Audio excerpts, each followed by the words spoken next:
تو پاکستان بنا ہی فوجیوں کے لیے اور ان کے ملاؤں کے لیے ہے. مولویوں کے ذریعے پورے ملک میں مدرسے پھیلائے گئے. دو قومی نظریہ خلیج بنگال میں دفن ہو چکا ہے. اگر پاکستان مسلمانوں کے لیے بننا تھا تو پھر بنگلہ دیش کیوں بنانا پڑا؟ اگر ریلیجن از سو اسٹرانگ اے بونڈیج تو بنگالی مسلمانوں کو پاکستانی مسلمانوں سے آزادی کیوں لینی پڑی؟ نمسکار دوستو، جے ہند. آپ سبھی کا سواگت ہے آپ کے اپنے چینل آزاد بھارت لائیو پہ. دوستو یہ ایک ریئیکشن ویڈیو ہے اور آپ اس پرٹیکولر ویڈیو میں دیکھیں کس طرح سے پاک میڈیا سے آئے ہوئے اس ویڈیو میں کئی ساری باتیں کی جا رہی ہیں. ہماری ہسٹری شروع ہی 1947 سے ہوتی ہے. اس کے پیچھے پتہ نہیں ہم کیوں شرمندہ ہوتے ہیں اپنی ہسٹری بتاتے ہوئے یا اپنی اوریجن بتاتے ہوئے. اور شروع سے دیکھیں، آپ کا جو پہلا سوال وہ ہے کہ یہ جو طارق عزیز کا شو ہے اس کی لمٹ جو ایجوکیٹنگ تھا نا ایک طرح کا، تو ایجوکیشن کی جو لمٹ تھی وہ 1947 ہو گئی یا اسلامک ہسٹری ہو گئی.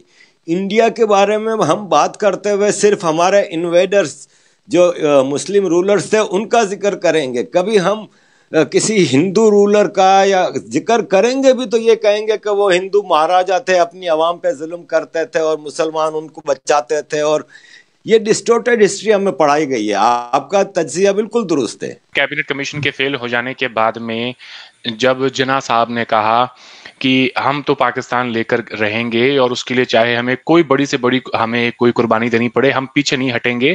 اور اس وقت میں جو بنگال میں ہوا، ٹھیک ہے، وہ ہم سب نے اس کے بارے میں پڑھا ہے. میں اس کی ذرا ڈیٹیل میں نہیں جانا چاہتا، ایسی بات کو ردنے والی ہو جائے گی صاحب. مگر ڈائریکٹ ایکشن ڈے کے اندر جس طرح سے جناح صاحب کے ہی اشارے پر سارا کام ہوا تو یہ تو طے ہو گیا تھا کہ پاکستان تو پھر بننا ہی بننا ہے. انگریز نے بھی طے کر لیا تھا اور کہیں نہ کہیں پر مہاتما گاندھی اور نہرو بھی اس بات کو سمجھ چکے تھے کہ ہماری بھلائی اسی میں ہی ہے کہ ہم الگ ہو جائیں. میں عارف صاحب کی طرف آتا ہوں. عارف صاحب، پاکستان کا مطلب کیا؟ لا الہ الا اللہ، یہ ہم آئے دن سنتے ہیں. پاکستان ایک اسلامک ملک ہے.